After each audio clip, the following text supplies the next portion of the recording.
جنات زیادہ تر جنگلات میں، ویرانوں میں رہتے ہیں، اس لیے وہ کسی کو لے جائے تو جنگل لے جائے۔ چند سال پہلے یہاں ایک بڑا عجیب واقعہ ہوا، گلستان جوہر میں ایک نئی شادی ہو گئی۔ اس شادی کے ساتھ ایک بلہ آیا، اور وہ دلہن جہاں جاتی تھی وہ بلہ اس کو دیکھتا تھا۔ دلہن بیٹھ گئی تو بلہ سامنے کرسی کے نیچے بیٹھ گیا۔ دلہن کھانا کھا رہی ہے، بلہ دیکھ رہا ہے اسے۔ بلہ بالکل ہری پگڑی والا تھا۔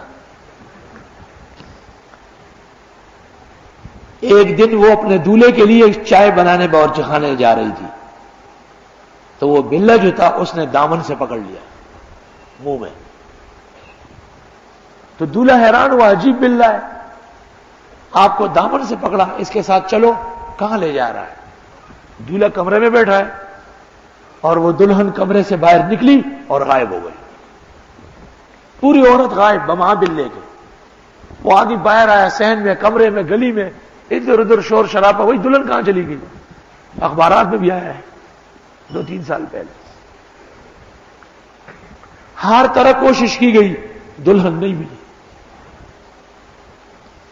عاملوں سے پوچھنے لگے، کوئی تکڑا عامل ملا، اس نے کہا کہ دلہن کو جنات لے گئے، اور کراچی سے 126 کلومیٹر دور ایک جگہ ہے جمپیر، وہاں ایک کنویں کے اندر رکھا ہے، اور میرے بس کی بات نہیں ہے وہاں جانا، صرف جانتا ہوں۔ اس نے کہا خدا کے لیے کوئی تکڑا عامل بتاؤ۔ اس نے ایک عامل کا پتہ دیا کہ وہ اگر کرنا چاہے، انہوں نے اس کو راضی کیا، ساتھ لے گئے۔ عامل نے ایک پتھر پر ناخن سے لکھا کہ خدا کے لیے اس عورت کو واپس کرو، بڑا گناہ ہے۔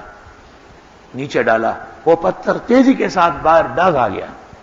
عامل نے لیا، دیکھا، اس پہ لکھا ہوا تھا کہ ہم نے اغوا نہیں کیا ہے، دولہے نے خود اس کو کہا تھا کہ اس کے ساتھ چلو۔ دولہے نے اجازت دی ہے، تب میں لے کے آیا ہوں، اس دن تک میں نے انتظار کیا ہے۔ دولہے سے پوچھے تم نے کسی کو اجازت دی؟ کہا نہیں۔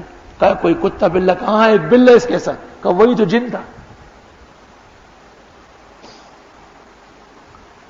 اس کے بعد ان سے منت سماجت کی، اور ان کو کہا کہ عورت کو باہر نکالو۔ انہوں نے کہا ہم نہیں نکالیں گے۔ عامل مضبوط تھا، اس کو جنات کا عمل پکا تھا، نثار الحق نہیں تھا جس سے کسی کو کچھ فائدہ ہی نہیں ہوا۔ ایک عامل تو وہ تھا جس کا قصہ آپ کو سنا ہے، جو بھاگتا ہوا جا رہا تھا، یا نہیں سنا ہے؟ سورۃ جن میں سنائیں گے بھی نہیں۔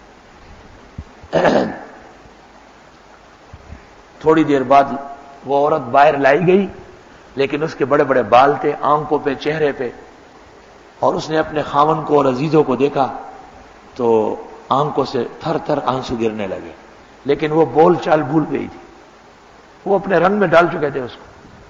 وہ زمین پہ لیٹی رہی، اور تھوڑی دیر بعد اس نے دم دے دیا، فوت ہو گئی۔ انہوں نے موبائل کے ذریعے کراچی فون کیا کہ بھائی گاڑی بھیجو، یہ عورت مل گئی اور فوت ہو گئی ہے۔ کراچی سے گاڑی روانہ ہو گئی۔ جب انہوں نے ادھر ادھر دیکھا تو لاش نہیں ہے، تو لاش پھر غائب ہو گئی۔ تو جنات نے اندر سے آواز دی کہ فوراً یہاں سے جاؤ، ورنہ تمہارا بھی وہیں حشر کر دیں گے جو اس کا ہوا ہے، تمہاری وجہ سے مر گئی ہے، اگر یہ ہمارے ساتھ رہتی 200 سال زندہ رہ سکتی تھی۔ اب جب باہر آ گئی، اس کو ہوا لگ گئی، ختم ہو گئی۔ استحوتہ الشیاطین فی الارض حیران۔ جنات یہ کام بھی کرتے ہیں۔ والجان خلقناہ من قبل من نار السموم۔ جنات آدم علیہ السلام سے پہلے پیدا ہوئے، اور وہ آگ کے شعلے سے پیدا ہوئے، اور آگ کے اس حصے سے ہیں جو جل کر راکھ ہوتا ہے، جو کسی چیز کو جلا دے تو وہ سیاہ ہو جاتا ہے، اس لیے جنات اکثر بد شکل ہوتے ہیں۔ اور چونکہ آگ آتشی مادہ ہے تو شرارت کرنے میں بھی بہت آگے ہے۔ امام ابو حنیفہ نے جنات کا عمل اور جنات سے سروکار اور جنات کے ساتھ نکاح منع فرمایا ہے۔ اس میں اختلاف ہے کہ جنات کتنے سال پہلے پیدا ہے۔ شاہ عبد القادر صاحب نے تفسیر میں لکھا ہے کہ 2000 سال پہلے، بعضوں نے اس سے بھی زیادہ لکھا ہے، اور بہت زیادہ فریب اور فساد پر آمادہ رہتے ہیں۔ اللہ رب العالمین نے ان کو ایک شعور نہیں دیا، وہ مستقبل نہیں سمجھتے، کوئی انتظام نہیں کر سکتے کسی کام کے لیے۔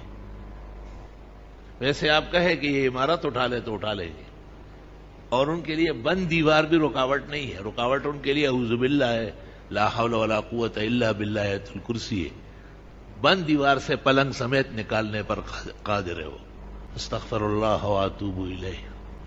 اور دنیا کے اندر وہ احکام کے پابند ہے، اور ان کو بھی اس بات کی سزا ہوگی کہ تم نے نبی کو کیوں نہیں مانا۔ جنات کے ہاں مشہور ہے کہ 4 پیغمبر ہمارے تھے، ایک آدم علیہ السلام، دوسرے حضرت نوح، تیسرے ابراہیم اور چوتھے حضرت سلیمان۔ حضرت سلیمان سے بہت زیادہ خوفزدہ ہے، اس نے صحیح معنوں میں اپنی طاقت لڑائی تھی ان پر۔ سلیمان علیہ السلام کو اللہ نے ایسی ہیبتناک شکل دی تھی کہ ان کے چہرے مبارک پر بڑے بڑے بال ایسے پڑے رہتے، جب غصے ہو جاتے کیا تو اب بال ایسے کڑے ہو جاتے تھے۔ جنات پھر پھر پھر بنڈے ہوئے والے۔ حدیث شریف میں ہے کہ قیامت تک کوئی جنات کا ایسا حاکم نہیں آئے گا جتنا حضرت سلیمان کو اللہ نے ان پر حاکمیت و تسلط نصیب فرمایا تھا۔ حقیقت میں تمام انبیاء اور مرسلین کی تعلیم جس طرح انسانوں کو ہے، جنات کو بھی ہے۔ یا معشر الجن والانس، ایک جنات اور انسانوں کی ٹولی، تو خطاب ہی ان کو باقاعدہ انسانوں کے ساتھ ہو رہا ہے۔ میں نے ایک دفعہ دیکھا کہ 3 جنات ہیں اور ان کی شکل بجلی کے کھمبے کی طرح ہے، اور میرے سامنے کھڑے ہو گئے۔ تو میں نے آیت الکرسی پڑھنا شروع کیا، تو مجھے کہا ہم تمہاری آیت الکرسی سے ڈرنے والے نہیں ہیں۔ لیکن جب میں نے 3 مرتبہ آیت الکرسی پڑھی، الحمدللہ خواب میں پورا لفظ بلفظ صحیح پڑھا، تو میں نے دیکھا کہ وہ ایسا جیسے کوئی گر رہا ہو نا، ایسا ہلنے لگے، اور اس کے بعد ان کے دھوئیں نکل گئے، غائب ہو گئے۔ علماء کہتے ہیں کہ آیت الکرسی سے انس اور جن دونوں پر ہیبت اور عظمت قائم ہو جائے گی، اور نفس میں، بشریت میں جتنی خامیاں کوتاہیاں ہیں سب ختم ہو جائے گی۔ چھوٹے بچوں کو بھی پڑھ پڑھ کے دم کیے جائے، صاف ستھرا بغیر لکیروں کے کاغذ پر لکھ کر کے ڈالا بھی جائے تو کوئی حرج نہیں۔ الگ تحقیق پاک کلمات کے ذریعے نقش سلف سے ثابت ہے۔ اللہ اکبر۔